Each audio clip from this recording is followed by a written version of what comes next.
Bienvenue à votre podcast CX au quotidien, où nous recevons des professionnels et des non-professionnels amoureux de l'expérience client pour partager et échanger.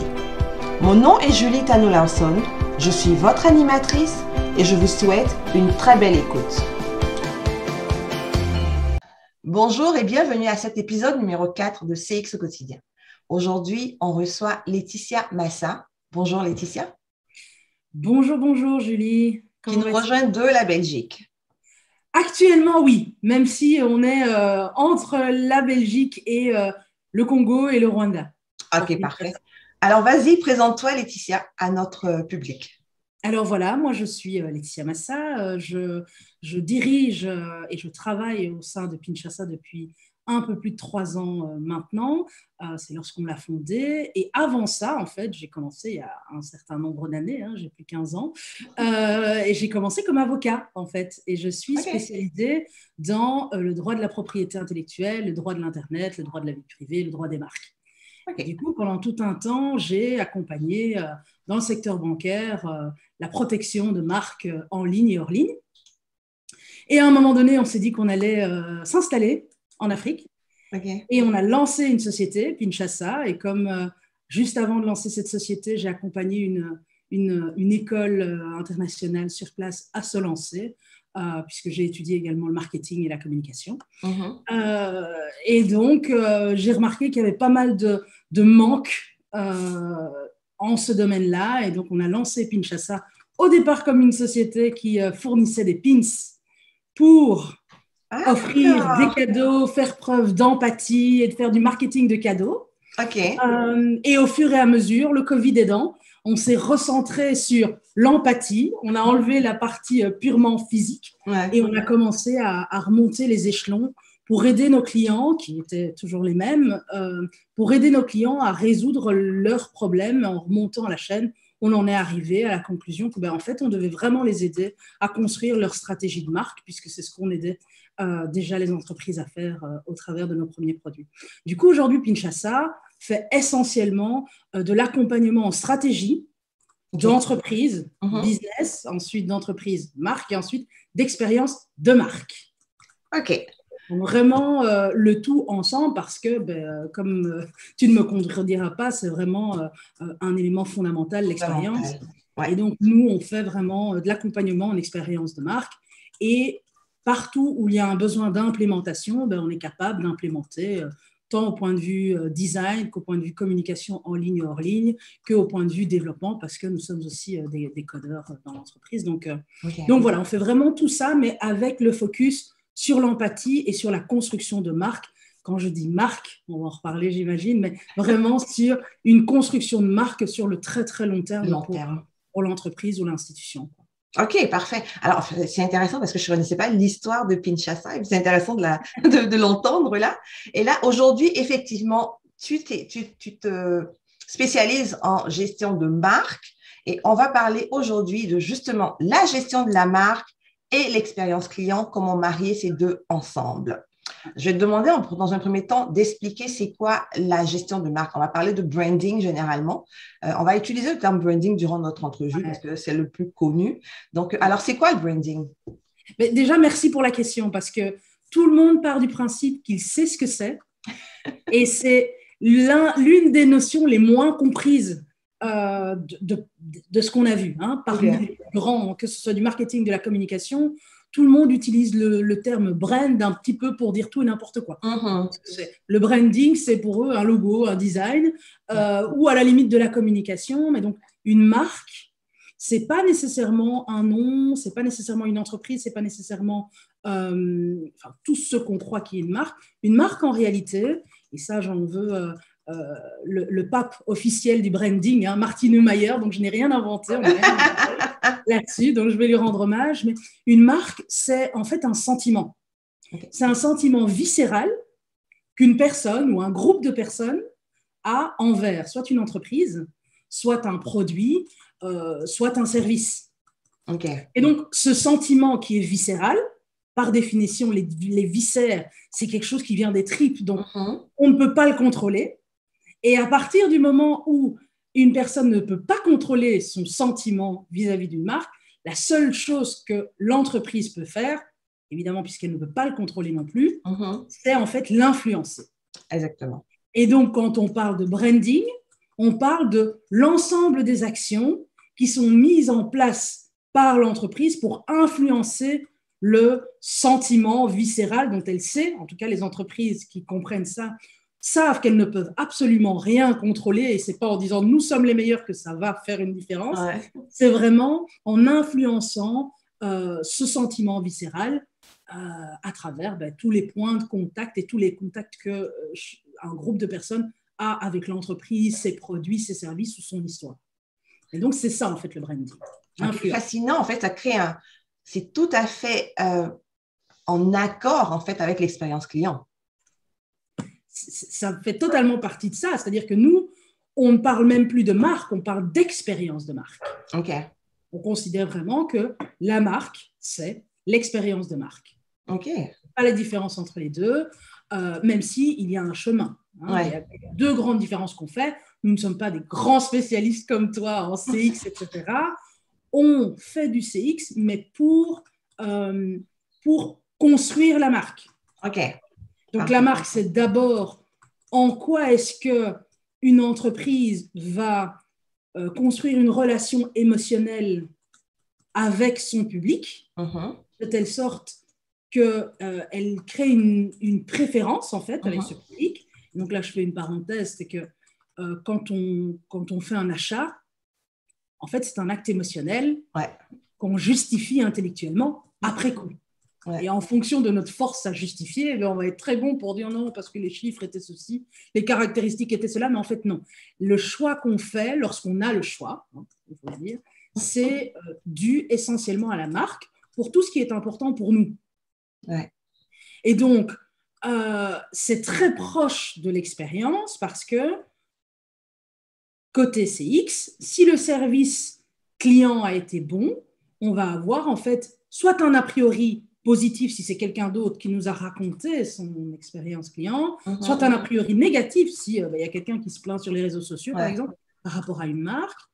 Mais donc, c'est quelque chose d'extrêmement imbriqué.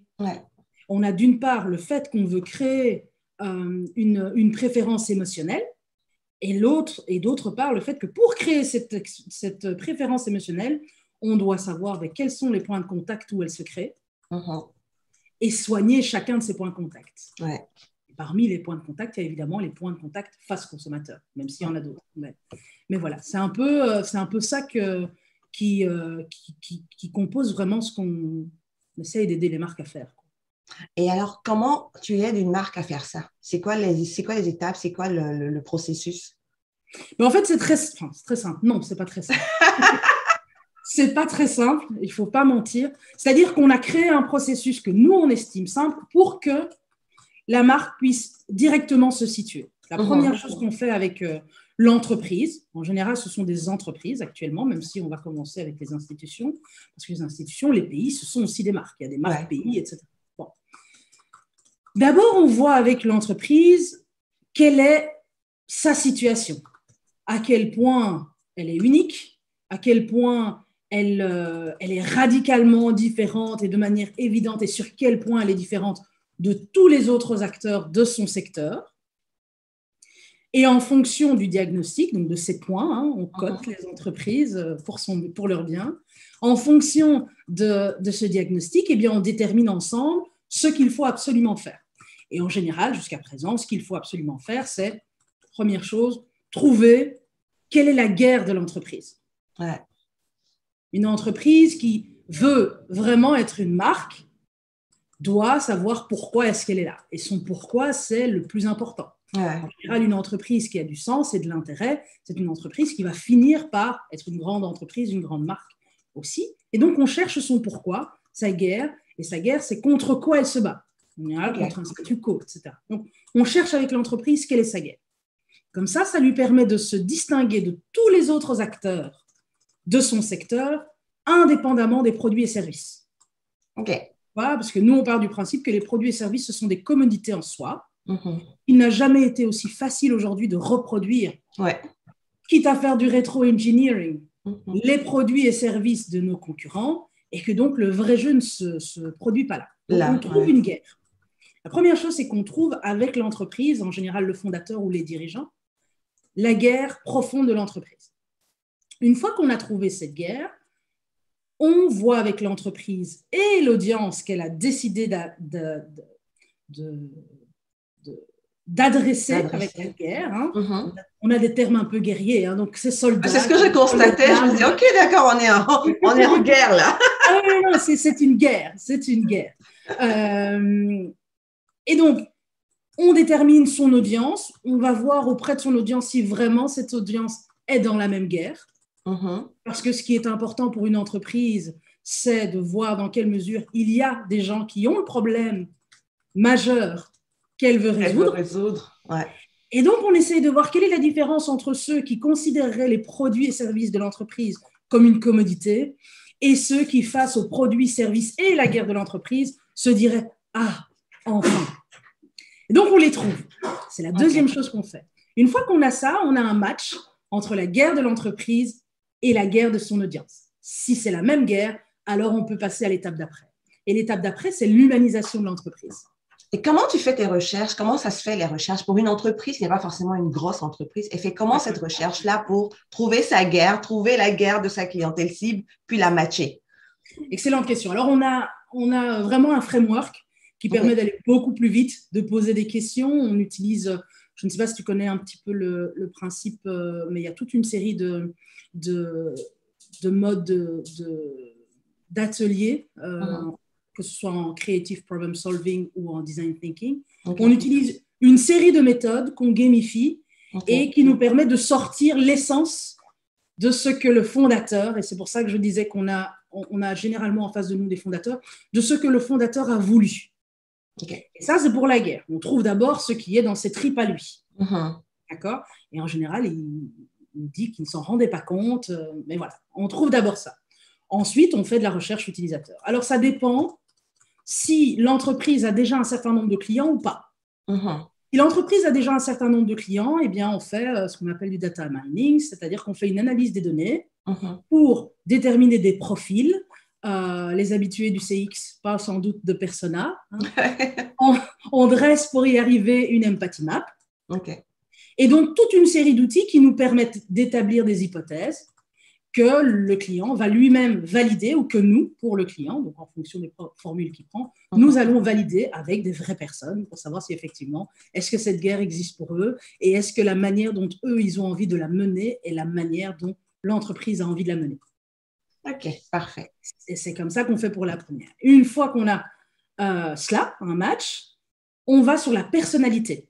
Parce que comme je l'ai dit plus tôt, on a en fait une nécessité d'humaniser l'entreprise pour créer ce lien émotionnel. Il ne suffit pas d'être radicalement différent, il faut qu'en plus, on ait des traits humains. Et donc, pour donner une certaine humanisation à l'entreprise, on a des ateliers pour déterminer la personnalité de l'entreprise. Donc, on lui donne les traits humains avec authenticité, etc. Donc, vraiment, on essaie de voir quel est le match entre ce que son audience est prête à entendre, recherche, voilà, tu l'as mieux dit que moi, et ce qu'elle est réellement. Et donc, on gomme les traits qui ne sont peut-être pas utiles dans cette relation et ceux qui sont tellement, qui ne peuvent tellement pas être gommés que même s'ils ne sont pas utiles, on va les garder et on va en faire quelque chose de positif. Et une fois qu'on a fait ça, à partir de là, on détermine un discours. Et ça crée en fait une espèce de personne. Et ce discours, on va le déployer dans le packaging, on va le déployer dans toute une série de petits moments qui ne sont pas nécessairement les moments attendus. C'est pour ça que je dis l'expérience de marque. L'expérience, oui, mais c'est surtout de la marque. Je vais donner un exemple. On a fait un packaging pour une très jeune société qui, pour la petite histoire, avait eu pas mal de succès et puis les concurrents sont arrivés, donc elle a commencé à se poser la question de savoir comment se distinguer, se différencier, et donc c'est comme ça qu'on l'a accompagnée. Et ce packaging, on a décidé d'inclure dedans des petites phrases, des petits messages, des petits machins qui, quel que soit le moment auquel une personne prend l'un de ces produits, bien elle se dira « Ah ouais, ben là, je les reconnais bien. » Ok, parfait. Et donc, c'est ça. Un packaging, c'est aussi un point de contact. Ouais. La marque a un point de contact produit, eh bien, c'est ça qui donne l'expérience de marque. La particularité de la marque, son univers et l'expérience que cet univers déploie lorsque l'utilisateur ou le client est face au produit. Donc, on crée cette unicité, cet ADN. Une fois qu'on a créé l'ADN, alors on passe à l'expérience. OK. Et dans l'expérience, il y a toute une série de choses, dont l'expérience client, mais aussi l'expérience employé, l'expérience partenaire. On fait vraiment du 360 en partant du principe que l'essentiel pour une marque, c'est d'être empathique vis-à-vis de toutes les personnes qui sont de près ou de loin en contact avec elle. Oui, parfait. Il faut préciser aussi que ce n'est pas seulement pour les entreprises de produits, les entreprises de services aussi peuvent bénéficier de ce service-là, d'avoir un branding qui leur est propre.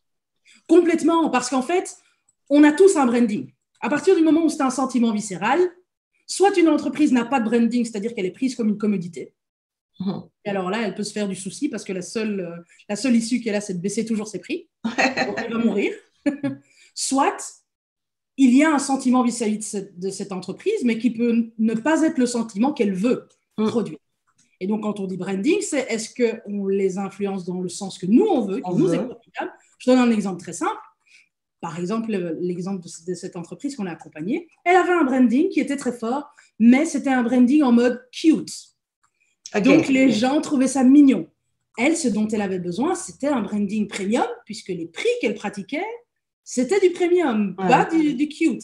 Et donc, elle n'a rien fait. Elle a eu le premier succès au départ à cette entreprise, et qui est un succès vraiment honorable, mais qui, face à la concurrence, risquait de ne pas durer longtemps.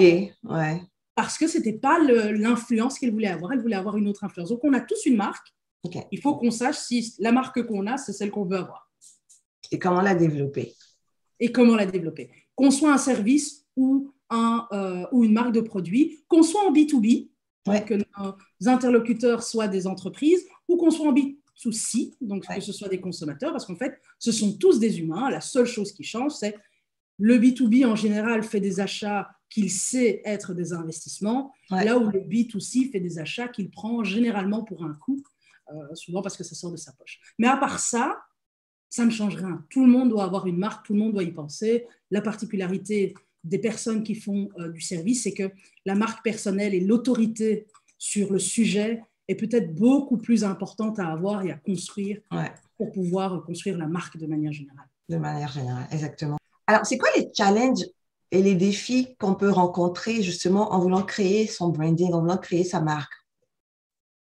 D'abord, le coût. OK. Parce que c'est un investissement qu'il faut faire sur le long terme et qu'il peut y avoir des itérations à faire. OK. Parce que c'est un tango. Et donc, il faut se dire, voilà, je vais investir un certain montant pour le faire et je vais devoir continuer à investir. C'est quelque chose sur lequel je ne vais pas m'arrêter. Et quand je dis le coût, c'est un investissement plutôt qu'un coût, mais c'est une pensée long terme, une marque. Et c'est très difficile pour une entreprise qui a des réalités très court terme de se projeter sur le long terme et de ne pas voir les résultats à court terme. Donc ça, c'est la première difficulté. La seconde difficulté, c'est le réflexe humain qui veut ressembler aux autres. Et donc, le branding, c'est extrêmement contre-intuitif. Exactement. Et donc, ça oblige parfois nos clients à presque croire religieusement en quelque chose qu'ils n'ont pas encore vu. On peut leur donner des exemples à la Apple, etc. Mais ils doivent chaque fois, et encore, je vais citer Marty, nous, on l'appelle tonton Marty, parce que tout le monde est un tonton. Dès qu'on a du respect pour quelqu'un, c'est un tonton. Donc, chez Pinchasa, il s'appelle tonton Marty. Lui, ce qu'il dit, c'est que, et il y a d'ailleurs un bouquin qu'il a fait autour de ça, c'est que lorsque tout le monde zigue, une marque doit zaguer. Donc, être constamment contre le vent, c'est très inconfortable. Pour se créer un élément différenciateur. Voilà. Et c'est vraiment ça le plus grand défi, la plus grande difficulté que rencontre, en tout cas, c'est ce qu'on voit chez nos clients et c'est ce qu'on voit de manière générale chez les gens qui ont tendance à se dire, OK, il y a quelque chose qui marche, donc je vais le faire. Et ça peut être une bonne idée, sauf quand ça ne l'est pas. Et la plupart du temps, ça ne l'est pas. Donc, c'est le plus facile, mais ça ne l'est pas. Donc, moi, je dirais vraiment les deux défis, c'est penser très long terme sans nécessairement des résultats à court terme et avec l'obligation d'itérer. Et c'est pour ça qu'on aide nos clients à émettre des KPI, entre guillemets, pour détecter si quelque chose doit être modifié ou bien s'il vaut mieux quand même continuer sur cette voie. En fait, on passe notre temps à dérisquer, en fait, le principe de construire une marque. Et l'autre chose, c'est effectivement, tout est très contre-intuitif. Okay. Donc, alors, c'est très important, comme tu le dis, d'avoir des indicateurs de performance. Donc, de savoir dès le départ comment on s'ajuste, quels sont les éléments qui nous disent qu'on est dans la bonne direction ou pas. Tout à fait. C'est fascinant comme ça ressemble beaucoup à ce qu'on fait en expérience client. Mais comme tu le dis, l'expérience de la marque, l'expérience client, ça va quasiment de pair, en fait. Complètement. Complètement. Et alors, je ne sais pas tout ce que vous faites en expérience client,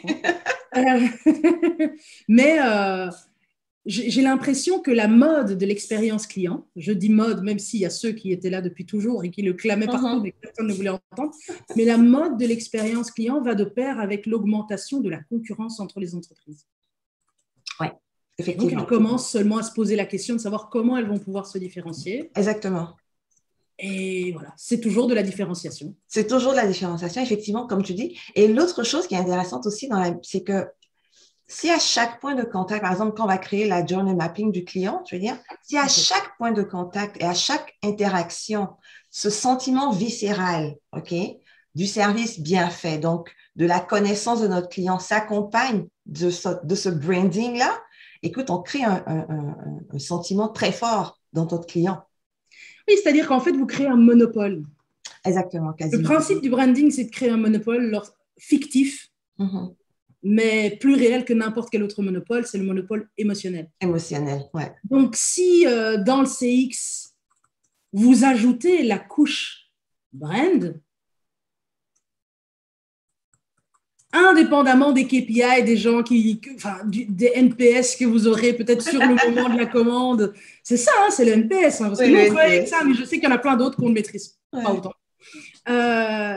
Indépendamment des NPS et autres scores de CX qui seront obtenus, à partir du moment où des détails rappelleront l'univers de marque, les gens ne parviendront plus à s'en passer. Le problème, c'est que c'est dans les détails et que donc, non seulement les détails, ça c'est le troisième challenge, je l'ai oublié, non seulement les détails ne sont pas des choses auxquelles on peut penser naturellement, et c'est pour ça qu'on les aide. On est vraiment des talibans des détails, nous. C'est notre rôle. Mais je ne sais pas si c'était un bon mot. C'est bon, j'aime ça, je le garde là. Et donc, beaucoup de choses sont dans le détail. Et donc, c'est très difficile déjà à les mettre en place, ces détails, et ensuite à les scaler. On a un détail tout bête chez Pinchasa, c'est l'expression « à très vite ». On a certains smileys qu'on utilise à la fin de certaines phrases et pas d'autres.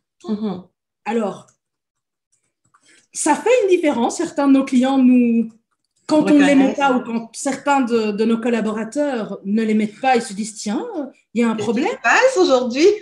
Et on ne comprend pas tout de suite, mais après on se rend compte que le collaborateur a oublié de mettre ça, il va falloir lui dire. Donc c'est très difficile de scaler parce que c'est dans toute une série d'éléments qu'on peut penser être l'émanation de la personnalité des gens qui constituent eux-mêmes les points de contact. Ouais, totalement. Et donc, c'est l'autre difficulté, c'est dans les détails. Et on a compris ça dès le départ lorsqu'on a fait Pinchasa, parce qu'on vendait des petits pins, donc vraiment des micro-objets dans un pays où tout le monde faisait des bâches pour faire quoi que ce soit. Et nous, on était là avec nos petits détails, etc. Et en fait, on s'est rendu compte, après avoir analysé avec nos clients, qu'en fait, les clients qui venaient chez nous sont ceux qui avaient le sens du détail et qui voulaient vraiment construire ce petit plus, avec le petit plus. Et donc, j'entends parler du branding et puis j'ai quasiment l'impression de parler de l'expérience client. C'est vraiment effectivement tout aussi dans les détails, tout aussi dans le parcours, dans les interactions. C'est quasiment pareil. En fait, il faudrait quasiment fonctionner ensemble. Et puis, c'est très rare de pouvoir travailler l'expérience client sans travailler aussi le branding d'une entreprise parce que ça va de pair quasiment tout le temps. Ah oui, non, clairement. Mais c'est d'ailleurs une question que moi, je me pose. Enfin, je ne sais pas si je peux te poser des questions, du coup. Mais... Bien sûr, vas-y. Est-ce que lorsque vous faites du CX, vous vous dites, ben voilà, il y a des particularités de l'entreprise qui doivent être ressenties à tel point de contact, à tel moment, à tel autre moment, ou pas nécessairement? C'est important. Ça dépend de quel détail on est en train de travailler, mais effectivement, si on est en train de regarder de façon globale, il faut inclure ce côté branding-là dans l'expérience client parce que ce qu'on veut, c'est que le client soit satisfait ou heureux ou qu'il retienne qui on est. Et qui on est, ben, ça vient avec le branding. Complètement. Donc, oui, ça va vraiment de pair. Ça va vraiment totalement de pair. C'est clair. Non, pour nous, le branding, c'est l'expérience, en fait. Ouais, exactement. Je trouve ça, je me demande pourquoi on fait cette grande différence entre les deux, parce que je ne sais pas comment on travaille l'un sans travailler l'autre. Mais je crois que ça demande déjà tellement de travail de faire l'expérience que dans les faits, oui, dans les faits, entrer dans une entreprise et lui dire vous devez absolument faire ça parce que sinon ça ne va pas aller. Et en plus lui dire ben, pas forcément ça ne va pas aller, mais je veux dire, peu importe comment tu travailles, je veux dire, même si tu travailles juste le branding, tu vas anyway toucher aussi l'expérience client et vice-versa, en fait. Donc, c'est pas forcément de tout restructurer en termes de branding ou en termes d'expérience client, mais il faut à un moment donné que les deux se joignent. Ils se joignent à un moment donné quelque part. Tout à fait. Ouais. Mais je crois que la grande difficulté, c'est que quand on commence par l'expérience, et on a failli commettre cette erreur à un moment donné pour nous, lorsqu'on commence par l'expérience, si le client, et qu'on pense qu'on va pouvoir faire de l'expérience de marque petit à petit, si le client n'est pas déjà lui-même très, très, très au fait de l'essence de son entreprise, parce que la marque, c'est vraiment l'ADN, l'essence, si le client n'est pas suffisamment au fait de l'essence, on ne peut pas juste ajouter du branding par-dessus parce qu'il n'aura pas de cohérence. Et le branding, c'est la consistance. Quoi, hein. C'est la consistance qui est d'ailleurs l'expérience aussi. Mais, c'est ça. On y est complètement. Mais donc, je crois que c'est ça. Et donc, la grande difficulté, je pense, pour des professionnels de l'expérience et de l'expérience client ou de l'expérience employée, c'est que quand ils ont face à eux une entreprise qui n'est pas prête à directement retourner à la root cause du pourquoi, du comment, etc., eh bien, c'est très difficile d'ajouter simplement du Disney dans tous les points de contact. Exactement. Et donc, c'est un risque, parce qu'on risque vraiment de faire du misbranding. Et c'est Totalement. Même, c'est la même chose dans l'expérience client, comme tu le dis, parce que d'où l'importance de faire une super bonne analyse très poussée, parce que souvent, le client il va te dire, voici ce que je veux. Mais quand tu fouilles, en fait, c'est pas ça que tu veux, c'est cette autre chose que tu veux. Exactement. Et si tu veux que ça fonctionne, et non pas comme un effet de mode, mais comme un effet à long terme pour ton entreprise, ben, il faudrait que tu commences par nettoyer la base. Exactement. Et nous, on va à la base et on prend énormément de décisions contre-intuitives, à dire non à beaucoup de gens. Ça coûte cher. Mais on s'est bien rendu compte d'une chose, c'est que si on donne nos clients ce qu'ils veulent plutôt que ce dont il a besoin, les effets ne seront pas les mêmes. Exactement, totalement. Et donc, c'est pour ça qu'on commence au niveau de la marque. Mais vraiment, je crois que comme tu l'as dit, c'est extrêmement imbriqué. Et c'est pour ça qu'on le fait aussi, même si probablement qu'on ne le fait pas aussi profondément que les spécialistes du CX. Tout ce qu'on fait, c'est vraiment cartographier. On cartographie et puis on attaque les priorités. Donc, on cartographie l'expérience client globale, Aziz et To Be. Ensuite, on crée un service blueprint sur cette base. Ensuite, on cartographie l'expérience client, employé, pardon. C'est client, un autre type de client interne. Voilà, interne, donc l'expérience employée. Et ensuite, on identifie les priorités en fonction aussi du budget pour faire ce qu'on appelle du UX, c'est-à-dire l'expérience, mais à un point de contact particulier plutôt que global. Et on le fait en ayant en tête vraiment l'objectif de marque à court, moyen, long terme, plus que uniquement le fait qu'il faut faire du bien aux clients. Donc, c'est la base. C'est la base, mais on veut surtout créer faire de chaque moment un moment wow, en fait. Et un moment d'univers, un moment Disney, nous on l'appelle un moment Apple, mais voilà, on veut créer ces moments. Et là où il y a les plus grandes opportunités de créer ces moments, on se focalise là-dessus, on essaie de les créer, on voit ce que ça donne après et on construit, quoi. On pourrait en parler pendant des heures. C'est tellement intéressant comme sujet, mais là, on est déjà au bout de notre corde. Oh là Alors, là. si une personne de notre public veut te rejoindre ou veut avoir de l'information concernant ton entreprise, comment il peut te contacter? Alors, c'est extrêmement simple. Il suffit de taper, aller sur notre site web, donc Pinchasa, donc vous pensez Kinshasa, mais vous mettez un P à la place du K, pinchasa.com, Ouais. ou sur LinkedIn, OK. ou sur Instagram, ou sur Facebook, et bientôt sur TikTok, je pense.